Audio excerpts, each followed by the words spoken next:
Regardez la vidéo jusqu'à la fin. L'Europe du Moyen Âge est parsemée de nombreux conflits politiques entre les différents royaumes. Afin d'unir l'Occident et d'imposer son autorité, le pape Urbain II encourage les seigneurs et les rois à combattre les Turcs musulmans qui contrôlent Jérusalem en Palestine. Depuis plusieurs années, les Turcs empêchent les pèlerins chrétiens de se rendre à Jérusalem. En 1095 va débuter la première croisade. Entre 1095 et 1291, les chrétiens affrontent les Turcs musulmans qu'ils considèrent comme des infidèles à 8 reprises. Qu'est-ce que la croisade ? Les croisades sont 8 grandes expéditions militaires entreprises au Moyen Âge par les chrétiens d'Europe sous l'initiative de la papauté. Leur objectif est de délivrer la Terre Sainte, Jérusalem, et les autres États chrétiens dans la région du Moyen-Orient actuel des mains des musulmans. 15 juillet 1099, Jérusalem. Les croisés, partis reconquérir les lieux saints, s'apprêtent à lancer l'assaut final sur la ville millénaire. Objectif initial, déloger les Turcs seldjoukides, qui avaient pris la cité en 1073 et qui en ont interdit le pèlerinage aux chrétiens. Ironiquement, ce sont désormais les Fatimides, branche chiite de l'islam régnant en Égypte, qui occupent Jérusalem, eux qui ne s'opposent pas à l'accès aux lieux saints pour les chrétiens. Qu'importe, les croisés sont bien décidés à prendre la ville. L'attaque est sanguinaire et se transforme en bain de sang. La ville sainte est prise par les croisés. Le but de la première croisade est atteint.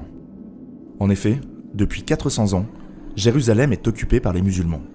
L'islam, religion née dans la péninsule arabique au début du 7e siècle, a réussi en une poignée d'années à s'emparer de vastes territoires et à s'y implanter durablement. La fulgurance de cette conquête interroge. Comment le dernier grand monothéisme a-t-il réussi, en un peu plus d'un siècle, à occuper un tiers du monde connu et convertir autant de populations ? Revenons à travers 2 vidéos sur l'expansion de l'islam. Dans un premier temps de sa naissance au premier schisme qui va déchirer les nouveaux croyants, puis dans un second temps en observant l'administration des territoires conquis et le ralentissement progressif des conquêtes sous le califat omeyyade.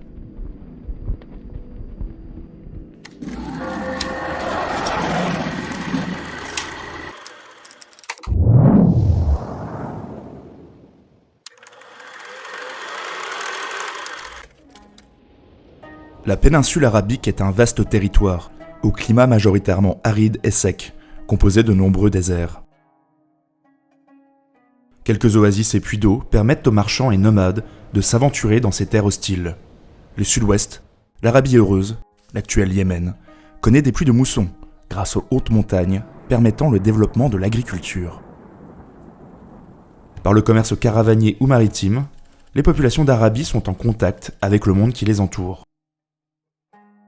Contrairement à une idée reçue, qui assimile l'Arabie pré-islamique à la vie nomade des Bédouins, la population est majoritairement sédentaire, partage la même langue sémitique, l'arabe, et connaît l'écriture. Les populations sont loin d'être uniformes, partagées entre nomades et sédentaires, citadins et ruraux, artisans, commerçants, éleveurs et agriculteurs. Les populations arabes partagent toutes un trait commun concernant l'organisation politique et sociale. Elles sont structurées autour de la tribu, constituée de plusieurs clans, et dont le leader assure l'autorité morale sur ses membres. Ainsi, le prophète Mahomet appartient au clan Hachim, intégré à la tribu Quraysh, située à la Mecque. Ces grandes tribus, constituées de plusieurs clans, essaiment l'ensemble du territoire. L'Arabie pré-islamique est entourée par 2 puissants voisins. Tout d'abord l'Empire romain d'Orient, ou Empire byzantin, dont la capitale est Constantinople. C'est un empire officiellement monothéiste, chrétien, mais de nombreux courants doctrinaux divisent la communauté orientale sur des questions théologiques, coptes, melkites, maronites, jacobites ou nestoriens, qui occupent des régions différentes. L'empire perse sassanide est de religion zoroastrienne, ou mazdéenne, religion dualiste, qui repose sur le combat entre le bien et le mal, mais de nombreuses communautés chrétiennes sont présentes dans l'empire. Ces 2 empires sont en conflit permanent depuis le début du VIe siècle. Au début du VIIe siècle, la guerre s'intensifie.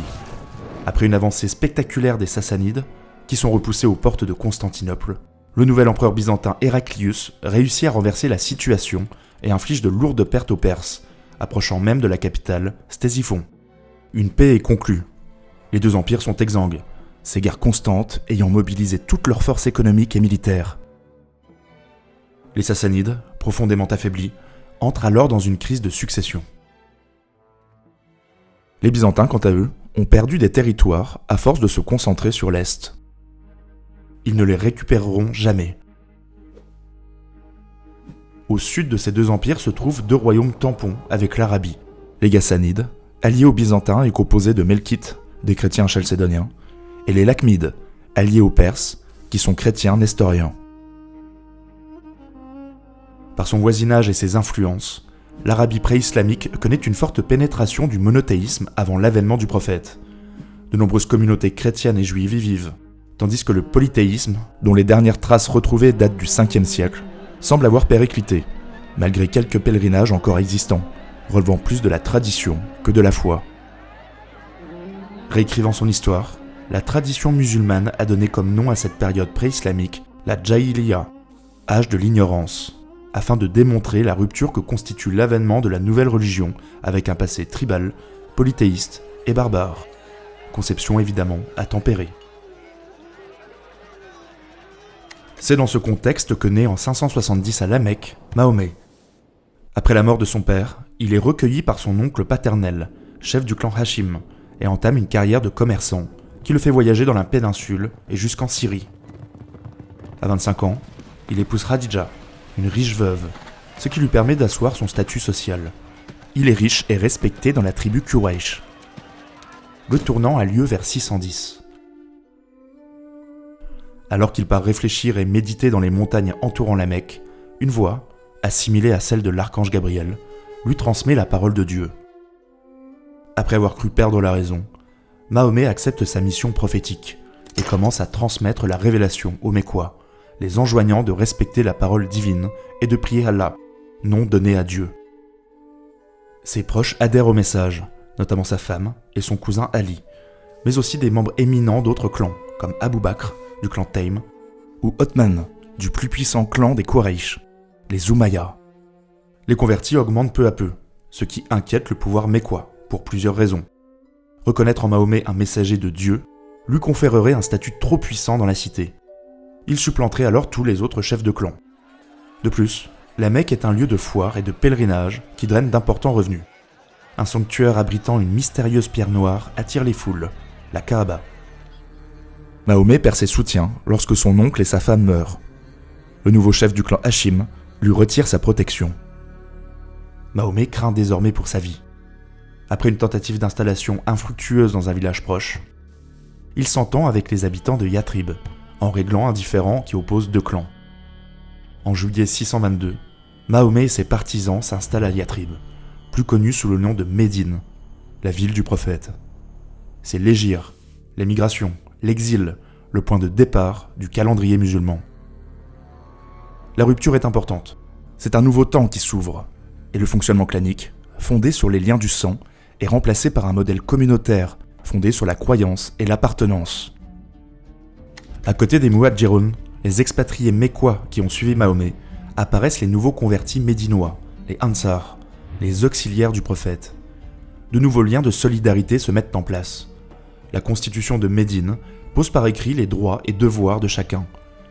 La communauté de croyants est unie dans l'Oumma, solidarité religieuse affranchie des liens du sang, et chacun peut l'intégrer par son adhésion, même juif et chrétien. Durant cette période, Mahomet consolide son autorité religieuse et politique. Sa maison et sa mosquée, centrale à Médine, deviennent les nouveaux lieux de pouvoir. Il codifie certaines pratiques sociales, comme le mariage, l'adultère, la consommation d'alcool ou les jeux de hasard, afin de garantir un bon ordre moral. Il développe les rites de la nouvelle religion, grâce à des versets récités, qui donneront le Coran, fixé par écrit sous ses successeurs. Inspiré des autres religions, comme le judaïsme, le christianisme ou le zoroastrisme, un ensemble de pratiques est instauré. Le jeûne, l'aumône ou les prières, fixées à 5 par jour, en direction de Jérusalem. De cette façon, Mahomet tente sans doute d'emporter l'adhésion des 3 communautés juives de Médine, mais le peu d'enthousiasme face à la nouvelle religion le pousse à changer la direction de la prière rapidement. Désormais, les croyants prieront en direction de la Kaaba. La prière communautaire est fixée le vendredi, jour du marché des Juifs de Médine. Parallèlement à ces aspects religieux, Mahomet doit asseoir son autorité et venger l'affront que lui ont infligé les Mécois en le chassant. Il y a une double volonté. Convertir les Mécois, même par la force, permettrait la reconnaissance de son statut de prophète, condition sine qua non à son autre grand dessein, la diffusion de l'islam. Trop faible militairement, il commence par attaquer les caravanes. En 623, la bataille de Badr est un tournant. Les Médinois l'emportent face à une armée mécoise 3 fois plus importante.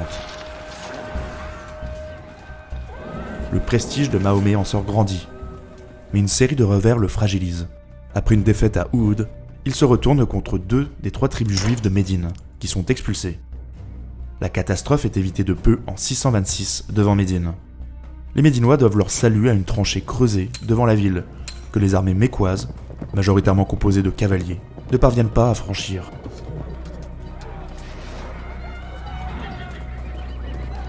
Mahomet durcit le ton et massacre 600 juifs médinois, qui se sont alliés aux Quraysh mécois. Dans un premier temps accepté dans l'Oumma, en échange d'un soutien militaire et du paiement d'un impôt, juifs et chrétiens en sont définitivement exclus, sous prétexte d'avoir altéré la parole divine. Désormais, l'islam est le seul vrai monothéisme, et sa communauté de croyants, le nouveau peuple élu. Après la bataille du Fossé, les 2 camps cherchent des alliés dans la péninsule. Des expéditions permettent de maîtriser les réseaux commerciaux mécois, tandis que la diplomatie de Mahomet fonctionne à merveille. Plusieurs tribus se convertissent. La Mecque est peu à peu encerclée. Les élites Quraysh, comprenant que ce conflit peut les ruiner, commencent à se convertir. En 629, lorsque Mahomet se rend à la Mecque en pèlerinage avec son armée, la ville se rend immédiatement, et la quasi-totalité de la population se convertit, rassurée par la clémence et la générosité du prophète. Les quelques poches de résistance sont écrasées les années suivantes, tandis que des délégations sont envoyées dans la péninsule afin que les tribus reconnaissent Mahomet. Plusieurs acceptent la conversion et lui payent un tribut en gage de soumission. La péninsule est presque totalement unifiée sous cette nouvelle religion. Plusieurs raisons expliquent ce succès. L'organisation stricte et la motivation supérieure des troupes, galvanisées par cette nouvelle foi, la personnalité charismatique de Mahomet, marquée par son sens de la diplomatie et son talent militaire, mais aussi l'idée d'une nouvelle fraternité entre croyants, bousculant les liens tribaux et cristallisant un sentiment diffus, celui d'appartenir à une même communauté arabe. La mort de Mahomet en 632 provoque des dissensions quant à sa succession. Aux Muadjilun, les premiers convertis, et aux Ansar, les convertis médinois, s'ajoute désormais l'élite de la tribu Quraysh dans la prise de décision, qui, usant de son expérience dans l'administration et le commerce, prend de plus en plus de pouvoir. Certains souhaitent voir comme successeur un membre de la famille du prophète, en la personne d'Ali, mais c'est finalement Abou Bakr qui est élu, l'un des premiers convertis. Il prend le titre de Khalifa, le successeur du prophète, et jette les bases de la nouvelle institution souveraine de l'islam, le califat. Abou Bakr est le premier des 4 califes que l'on nommera les califes bien guidés, et qui correspond à la première phase de développement de l'islam, le califat Rashidoun. Abou Bakr doit faire face au rejet de son autorité par de nombreuses tribus. Les raisons sont nombreuses. Des tribus considèrent que le serment d'allégeance prêté à Mahomet s'arrête à sa mort. Certaines refusent de payer l'impôt. D'autres vont jusqu'à honorer de nouveaux prophètes, que la tradition musulmane nomme usurpateurs. Ces dissidents, qui furent intégrés à l'Oumma sous Mahomet et qui renient leur foi, sont considérés comme des apostats. Ils doivent être combattus. Abou Bakr lance ses armées contre les tribus réfractaires, qui sont incapables de se fédérer, et il réussit à les soumettre.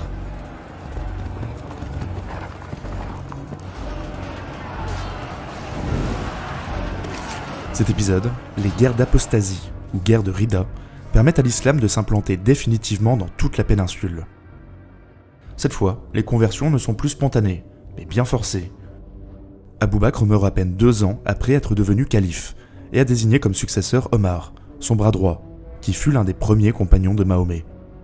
La politique de conquête de l'islam est initiée par Abou Bakr, mais va prendre son véritable essor sous Omar. Disposant de troupes aguerries après les guerres de Rida, les armées califales sont envoyées au nord, à la fois pour canaliser les énergies vers l'extérieur de la péninsule et offrir une perspective d'enrichissement, par le pillage, mais surtout par un impôt prélevé sur les populations conquises, qui est ensuite redistribué entre les membres de l'Oumma. Tout d'abord du côté des Perses sassanides. Dès 633, un général et stratège talentueux, Khalid ibn Walid parvient à s'emparer de la capitale du royaume Lakhmid, El Hira. Il soumet ensuite, sans rencontrer de résistance, les peuples situés au sud de l'Euphrate. Le nouvel empereur sassanide, Yasgard III, réunit une armée de 30 000 hommes soutenus par des éléphants. Il écrase les forces musulmanes, privées de Khalid ibn Walid, parties sur le front syrien. S'ensuit plusieurs années d'escarmouches avant la bataille décisive. Une armée sassanide de 80 000 hommes fait face à 40 000 guerriers arabes à Al-Qadisiyah. Les Sassanides sont sèchement battus. La Perse s'ouvre aux troupes musulmanes, qui conquièrent la capitale de l'Empire, Ctésiphon. Les conquérants installent 2 villes-casernes, Basra et Koufa, bases à partir desquelles ils vont mener des attaques au nord, puis s'emparer du Khouzistan. Les troupes perses, sans cesse repoussées, se réfugient dans les montagnes du Zagros et tentent des contre-attaques. La bataille qui marque un tournant a lieu à Nahavand. Les troupes difficilement réunies par Yasgard sont écrasées par les Arabes. Bataille d'importance, connue dans le monde musulman sous le nom de Victoire des Victoires, car elle ouvre aux conquérants la porte de l'ancienne Perse et permet la diffusion de la nouvelle religion dans un lieu non sémitique. L'empereur sassanide, avec ses quelques troupes, fuit inexorablement. À sa poursuite, les armées musulmanes pénètrent dans les plateaux iraniens. Le souverain sassanide, incapable de réunir une armée, est finalement assassiné par des proches à Merv en 651. L'empire sassanide s'est effondré en à peine 15 ans. Du côté byzantin, le territoire ghassanide, allié de l'empire romain d'Orient, mais occupé pendant 20 ans par les Sassanides, a quelque peu été abandonné par Constantinople. Il est rapidement conquis. Les troupes se dirigent vers la Palestine et la Jordanie. Jacobites et juifs de la région, mécontents de Byzance, accueillent les conquérants sans s'opposer. L'empereur Héraclius réagit et envoie un contingent à leur rencontre. Parallèlement, Khalid ibn Walid accourt de Perse et rejoint les troupes qui se sont réunies. Un premier affrontement d'ampleur se déroule en 634, à Hajdan. C'est une victoire dans la douleur pour les musulmans, qui perdent de nombreux hommes. Les Byzantins reculent, tandis que les armées se scindent et pillent la région. Des troupes d'Héraclius s'enferment dans Damas, qui est finalement conquise après un long siège. C'est ensuite Homs et une partie du Levant qui tombent aux mains des troupes arabes. Héraclius réagit avec plus de vigueur. Il envoie le maximum de troupes reprendre les territoires perdus. Habilement, les armées arabes battent en retraite afin de choisir un terrain propice pour le combat. L'affrontement décisif a lieu près de la rivière Yarmouk et dure 6 jours.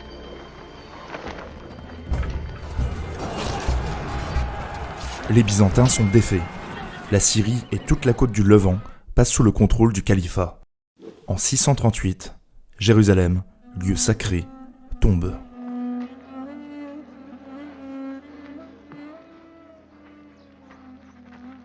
Une armée de 40 000 hommes, commandée par Amr el-As, poursuit vers l'Égypte afin de mettre la main sur le grenier du monde. L'attaque surprend les Byzantins, qui résistent 1 an dans des villes fortifiées avant d'être défaits à Héliopolis. Les troupes de Amr el-As pillent l'oasis du Fayoum et posent le siège devant Babylone, l'actuel Vieux-Caire. L'armée byzantine réussit à s'enfuir et se réfugie dans Alexandrie, bien protégée par des machines de guerre. Pris au piège, les Byzantins finissent par négocier. Un accord est trouvé. Les Byzantins peuvent quitter l'Égypte avec leurs biens. Ceux qui restent doivent soit se convertir, soit payer un tribut.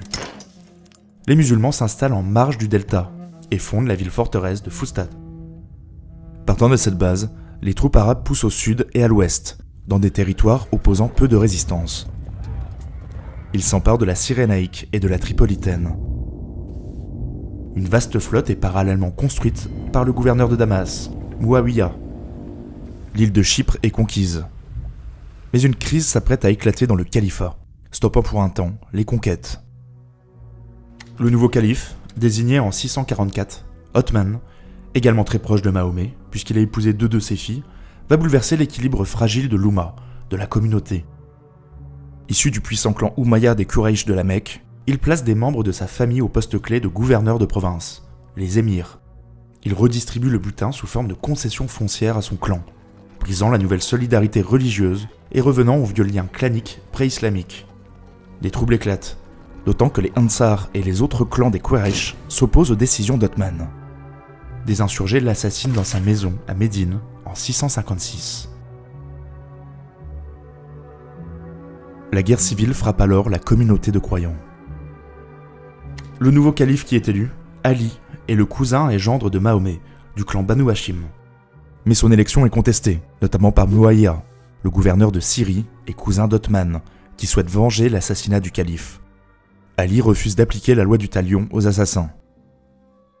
La communauté se divise en deux camps. Celui d'Ali, soutenu par les Ansar, une partie des Muhadjirun et des troupes de Basra et Koufa. De l'autre, les partisans de Muawiyah, composés de Syriens, Égyptiens, avec la garnison de Fustat, et de l'aristocratie mécoise, avec à sa tête les membres de son clan, les Oumayya. C'est le début de la première fitna, la grande discorde, une période de guerre civile qui va profondément diviser la communauté musulmane. Accusé du meurtre d'Othman par certains membres de la famille de Mahomet, notamment par la troisième épouse du prophète, Aïcha, Ali écrase cette première opposition lors de la bataille du Chameau. Les armées de Muawiyah et d'Ali se rencontrent ensuite à Siffin. Mais le combat est arrêté. On décide de recourir à un arbitrage. Certains partisans d'Ali se désolidarisent et forment un nouveau courant, les Kharidjites, qu'Ali massacrera un an plus tard à Nahrawan. À l'issue de cet arbitrage, Ali est désigné comme l'assassin d'Othman et perd peu à peu ses soutiens. Il est finalement assassiné en 661 par un Kharidjite qui souhaite venger le massacre de Nahrawan. Muawiyah marche sur les dernières poches de résistance, puis se fait proclamer calife. Le centre du pouvoir se déporte à Damas. Issu de la famille Oumayya des Quraysh de la Mecque, la dynastie qui s'installe va donner son nom à la période qui s'ouvre et qui va durer près d'un siècle, le califat omeyyade. En l'espace de 50 ans, l'islam a donc réussi à s'implanter sur un vaste territoire.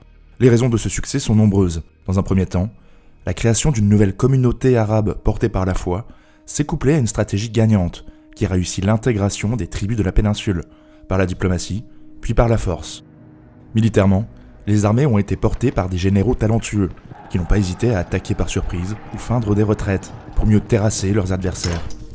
En orientant leurs armées vers les empires voisins affaiblis, les califes ont permis un afflux de richesses et ont ainsi évité des crises internes. La grande discorde est notamment liée à un ralentissement de ces conquêtes, et à une tentative de retour aux liens tribaux, ce qui fut mal accepté par la communauté. Mais la grande phase d'expansion ne s'arrête pas là. Le califat omeyyade va encore repousser les frontières de ce nouvel empire, mais également jeter les bases d'une nouvelle administration, aspect essentiel pour le contrôle des territoires conquis, que nous aborderons plus en détail dans une deuxième partie consacrée au califat omeyyade.